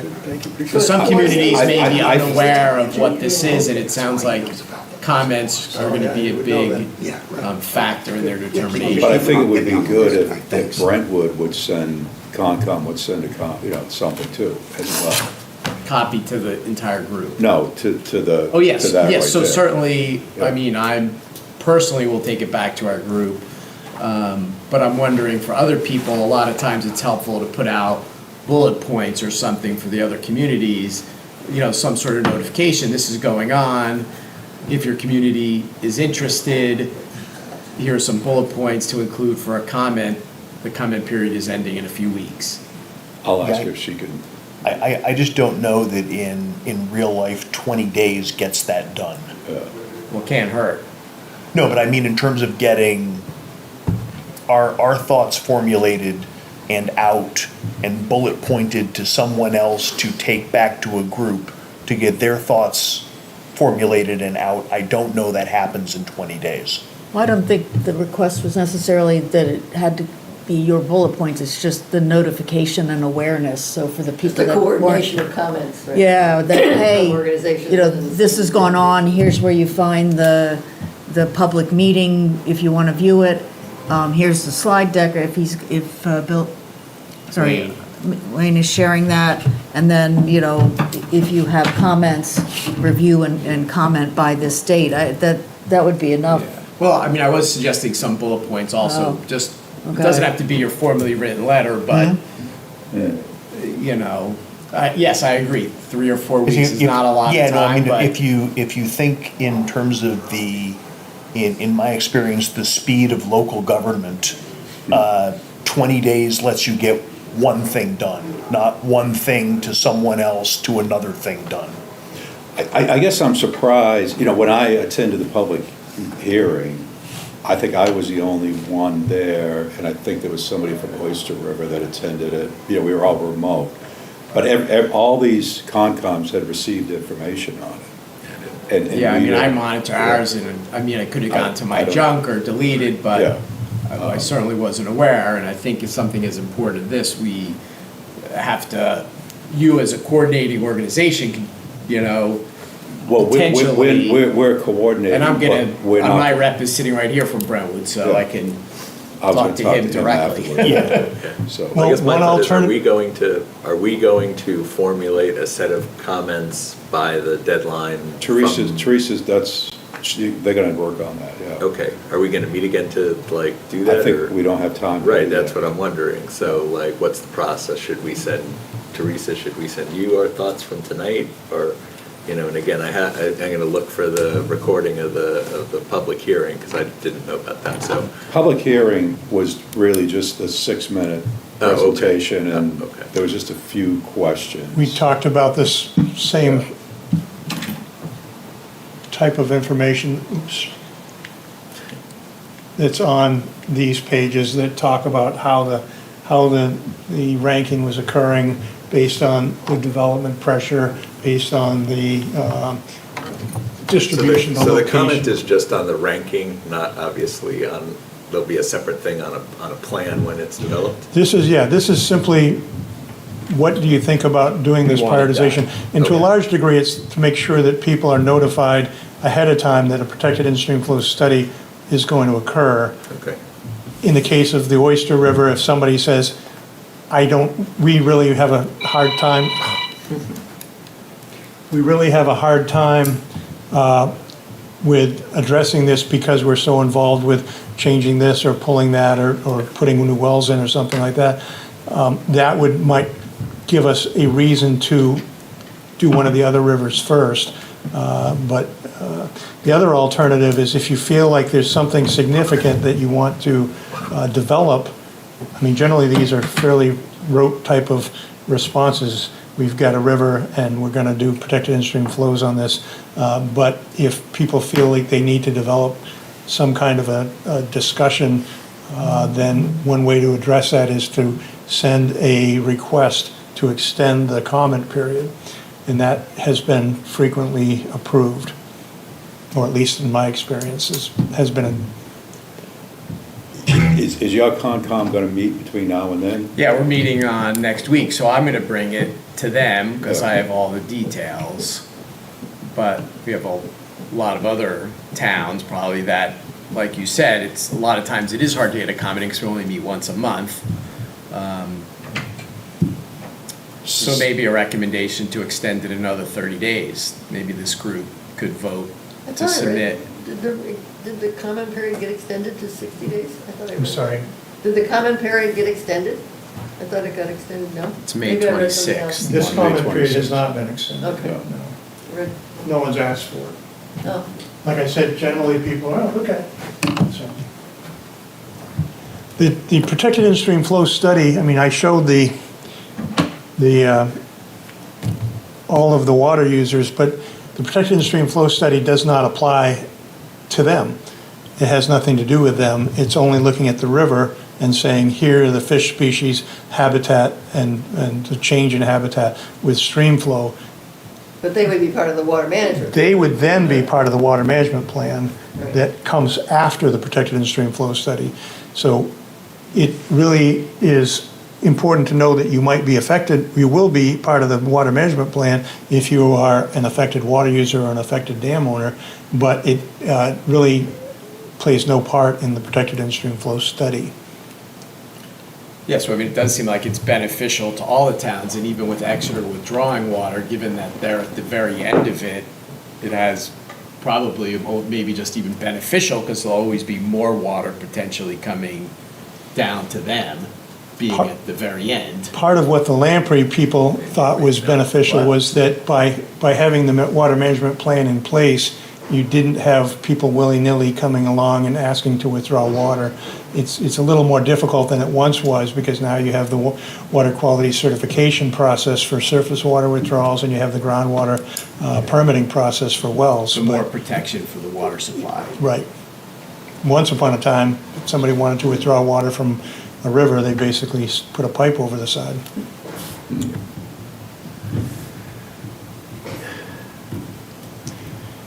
Okay. Okay, thanks, Wayne. Thank you. Thank you very much. Wow, yeah. Thanks, that was great. Thanks. Thanks for bringing the rain. Somebody left a message on the phone. Oh, yeah, I turned it off finally.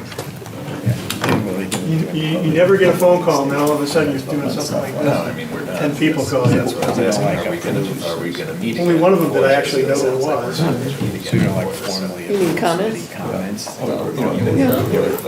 Yeah, we're all done. You're and I'll- He's a city engineer, so I'll give you that. Well, you used to be, huh?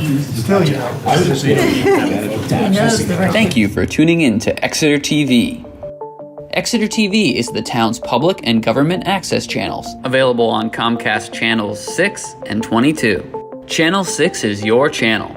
If you have an idea for a program, want to host your own talk show, or submit a film, we're here to get your content on television. On Channel 22, we bring you live and replay coverage of government meetings and other town updates. A third channel, Blue Hawk Media, is operated by SAU 16 and can be found on Channel 8, with all your school sports, events, and meetings. You can watch Exeter TV online at exeternh.tv, Apple TV, and on Roku. Find us on social media for extra content. Subscribe to our YouTube channel and hit the bell to get notified about live streams and new content. Tune in to our platforms every other Friday to watch the Exeter Biweekly Report, with recaps of recent events, updates from town departments, and messages from nonprofits in your area. If you head to our website, exeternh.tv, we invite you to sign up to our newsletter to receive monthly updates about new content, upcoming meetings, and more. We'd like to thank you for taking the time to watch Exeter TV and hope that you tune in to our other content as well.